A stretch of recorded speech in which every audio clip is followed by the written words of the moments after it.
Video લેક્ચરની અંદર આપણે requirement of network security જોતા હતા, જેમની અંદર આપણે નેટવર્ક સિક્યુરિટીને રિલેટેડ અલગ અલગ ટર્મ્સ જોતા હતા, જેમાં આપણે બે અલગ અલગ ટોપિક જોયા હતા. ફર્સ્ટ વન છે ઓથેન્ટિકેશન એન્ડ નેક્સ્ટ વન છે આઈડેન્ટિટી. ઓકે, આજે આપણે થર્ડ વન જોવાનું છે એક્સેસ કંટ્રોલ, કે જેને આપણે ઓથોરાઇઝેશન પણ કહી શકીએ છીએ.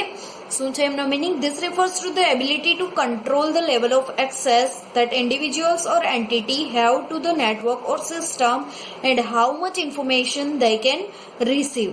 ઓથોરાઇઝેશન વર્ડ આપણે ઘણી બધી વખત સાંભળ્યું હોય કે આ એક ઓથોરાઇઝડ યુઝર છે, બરાબર? તો એ શું કહેવા માંગે છે કે એવી એબિલિટી કે એવો કંટ્રોલ કે જેના થ્રુ કોઈ પણ વ્યક્તિ છે, કોઈ પણ ઇન્ડિવિજ્યુઅલ એન્ટિટી છે એ નેટવર્કને એક્સેસ કરી શકે, સિસ્ટમને એક્સેસ કરી શકે કે કોઈ પણ ઇન્ફોર્મેશન છે રિસીવ કરી શકે. Your level of authorisation basically determine what you are allowed to do once you are authenticated and allows access to the network system or some other resources such as data and information. અહીંયા authorisation આપણે શું કહેવા માંગે છે કે એકવાર જો તમે ઓથોરાઇઝડ યુઝર છો, એક ઓથેન્ટિકેટેડ યુઝર છો, તો પછી તમે કેટલા ડેટાને એક્સેસ કરી શકશો. કોઈ પણ નેટવર્કની અંદર, કોઈ પણ સિસ્ટમની અંદર કોઈ પણ ડેટા કે કોઈ પણ ઇન્ફોર્મેશન છે એમાંથી કેટલી ઇન્ફોર્મેશન કે કેટલા ડેટાને તમે યુઝ કરી શકો છો એને કહેવામાં આવશે authorisation. Access control is the determination of the level of authorization to the system, network or information. શું કહે છે કે એક્સેસ કંટ્રોલ, નેમ પરથી જ ખ્યાલ આવે કે એવો કંટ્રોલ કે જેમના થ્રુ કેટલા ડેટા એક્સેસ થઈ શકશે, બરાબર?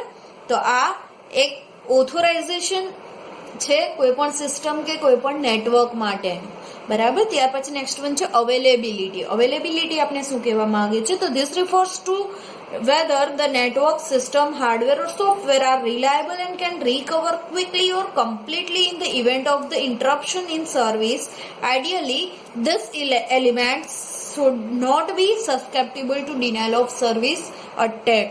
શું કહે છે કે અવેલેબિલિટીની અંદર શું હશે? આપણે કોઈ પણ નેટવર્ક, કોઈ પણ સિસ્ટમ એક્સેસ કરીએ છીએ, કોઈ પણ સોફ્ટવેર કે કોઈ પણ હાર્ડવેરનો યુઝ કરીએ છીએ, ત્યારે આજે એ કોઈ પણ ડેટાને કમ્પ્લીટલી કે ક્વિકલી રિકવર કરી શકવા જોઈએ. જ્યારે ઇન્ટરપ્શન થાય છે, કોઈ પણ સિસ્ટમ ઇન્ટરપ્ટ થઈ જાય છે, કોઈ પણ સિસ્ટમ અચાનક બંધ થઈ જાય છે, તો એમની અંદરના જે ડેટા છે એમનું બેકઅપ આપણી પાસે હોવું જોઈએ. એ ડેટાને આપણે ક્વિકલી રિકવર કરી શકવા જોઈએ. એ આવશે અવેલેબિલિટીની અંદર. ત્યાર પછી નેક્સ્ટ વન છે કોન્ફિડેન્શિયાલિટી. કોન્ફિડેન્શિયાલિટીની અંદર આપણે શું કહેવા માંગે છે?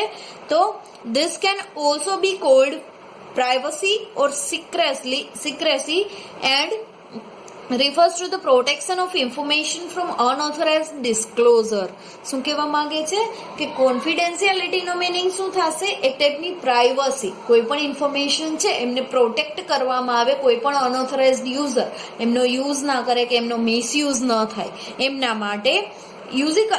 usually achieved either by restricting access to the information or by encrypting the information so that it is not meaningful to the unauthorized individual or entity. શું કહે છે કે આવું કરવા માટે કે કોઈ પણ અનઓથોરાઇઝડ યુઝર ઇન્ફોર્મેશનને એક્સેસ ન કરી શકે, કે એમનો મિસયુઝ ન કરી શકે, એમના માટે શું કરવામાં આવશે? એમના માટે એ ઇન્ફોર્મેશન છે એના ઉપર ઇન્ક્રિપ્શન કરવામાં આવશે, કે પછી એ ઇન્ફોર્મેશન છે એ કોઈ પણ અનઓથોરાઇઝડ યુઝર યુઝ ના કરે એમના માટે એમના ઉપર, એમના એક્સેસ ઉપર રિસ્ટ્રિક્શન મૂકવામાં આવશે કે ઓથોરાઇઝડ યુઝર છે એ જ ઇન્ફોર્મેશનને એક્સેસ કરી શકશે, અનઓથોરાઇઝડ યુઝર છે એ એક્સેસ કરી શકશે નહીં, બરાબર? કે પછી ઇન્ક્રિપ્શન કરવામાં આવે, જેમ આપણે રાર ફાઇલ બનાવીએ છીએ સેમ એ રીતે ઇન્ક્રિપ્શન સેટ કરવામાં આવે કે જેથી ઓથોરાઇઝડ યુઝર છે એ જે ઇન્ફોર્મેશનને જોઈ શકે કે એમનો યુઝ કરી શકે, બરાબર? ત્યાર પછી સિક્સ્થ છે ઇન્ટિગ્રિટી. ઇન્ટિગ્રિટીનો મિનિંગ શું થાય છે? This can be thought of an accuracy. Accuracy કોઈ પણ ઇન્ફોર્મેશન છે ચોકસાઈ વાળી ઇન્ફોર્મેશન હોય એવું એમનો meaning છે. This refers to the ability to protect information, data or transmission from unauthorized, uncontrolled or accidental alteration The term integrity can also be used in reference to the functioning of a network, system or application. શું કહે છે કે આમની અંદર શું જોવામાં આવે છે, કોઈ પણ ઇન્ફોર્મેશનને પ્રોટેક્ટ કરવાની એબિલિટી હોવી જોઈએ. બરાબર, કોઈ પણ ઇન્ફોર્મેશન છે એને પ્રોટેક્ટ કરવી છે તો એમના માટેની એબિલિટી હોય. અને આ ઇન્ફોર્મેશન જ્યારે એક જગ્યાએથી બીજી જગ્યાએ ટ્રાન્સમિટ કરવામાં આવે છે ત્યારે એ ઇન્ફોર્મેશનને ટ્રાન્સમિટ કરવા માટે શું કરવામાં આવશે કે કોઈ પણ અનઓથોરાઇઝ્ડ યુઝર છે ટ્રાન્સમિશન ટાઈમે એ ઇન્ફોર્મેશનને એક્સેસ ન કરી શકે, એમનો યુઝ ન કરી શકે, કે એમના ઉપરનું કંટ્રોલ છે એ અનકન્ટ્રોલ્ડ ન થાય ઇન્ફોર્મેશન, કે કોઈ પણ એવું એક્સિડન્ટ જનરેટ ન થાય ટ્રાન્સમિશન ટાઈમે, એ ઇન્ટિગ્રિટીની અંદર ચેક કરવામાં આવે છે. The term integrity can also be used in reference to the functioning of the network system or application. કોઈ પણ નેટવર્ક સિસ્ટમ કે એપ્લિકેશનની અંદર આ ઇન્ટિગ્રિટી છે એ વર્ક કરે છે.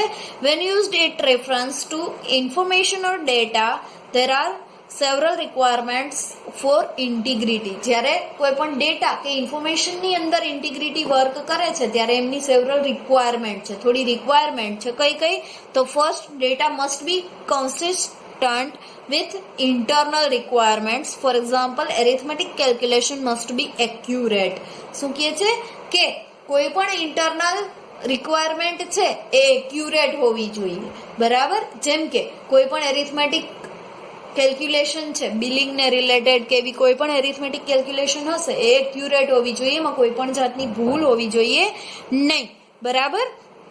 Second, data must also be consistent with external requirement. External requirement છે એની જોડે પણ ડેટા છે એ જો બંને ડેટાને મેચ કરવામાં આવે, ઇન્ટરનલ ડેટા અને એક્સટર્નલ ડેટા, તો બંને સેમ આવવા જોઈએ. જેમ કે અહીંયા એક્ઝામ્પલ આપેલું છે, તમે જોઈ શકો છો કે કોઈ બેંક છે એમની અંદર આપણે ડિપોઝિટને રિલેટેડ ડેટા સેન્ડ કર્યા છે કોઈ સ્પેસિફિક કંપનીમાંથી કે ઓર્ગેનાઇઝેશનમાંથી, તો એ બેંકના જે ડિપોઝિટ માટેની અલગ અલગ કોલમ્સ છે એ અને આપણી કંપનીની ડિપોઝિટ માટેની જે કોલમ્સ છે એ બંને સેમ હોવી જોઈએ, એમાં કોઈ પણ જાતનો ડિફરન્સ હોવો જોઈએ નહીં.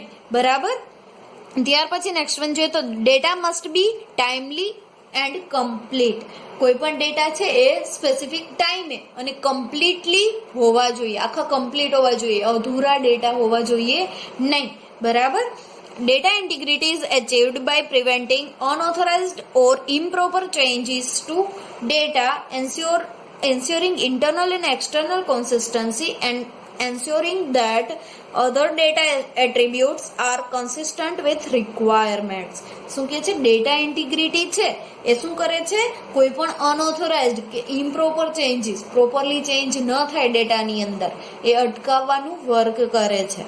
બરાબર, કે જેથી કોઈ પણ ડેટા એક જગ્યાએથી બીજી જગ્યાએ ટ્રાન્સમિટ થશે તો એ જેવા સેન્ડ કર્યા છે એવા જ સામે મળવા જોઈએ, એમાં ઇન બિટવીન ક્યાંય પણ કાંઈ ચેન્જીસ થવો જોઈએ નહીં. Integrity can be used in reference for the proper functioning of the network system and application.